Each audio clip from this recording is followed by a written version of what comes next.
বিশ্বনবী বললেন খায়রুকুম মান তাআল্লামাল কুরআন ওয়া আল্লামা, তোমাদের মধ্য থেকে ওই ব্যক্তি আল্লাহর কাছে সবচাইতে বেশি সেরা যে নিজে কোরআন শিখে অন্যরে শিখায়া দেয়।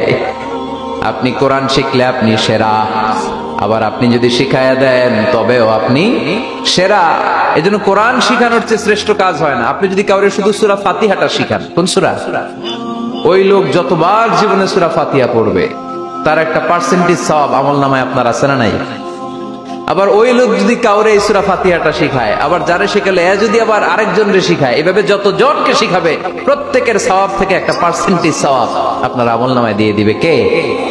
এজন্য কোরআন শিখবো, শিখাবো, শিখবো, শিখাবো। যারা কোরআন জানি না কোরআন জেনে মরবো, no excuse will be granted that day. সেদিন কোনো অজুহাত আল্লাহ গ্রহণ করবে না। সব পারো, কোরআন পারো না কেন? সবই তো পারো। হিন্দিতে কথা বলতে পারো, ইংরেজিতে কথা বলতে পারো, কোরআন পারলা না কেন? কোনো মাফ করবে আল্লাহ? না।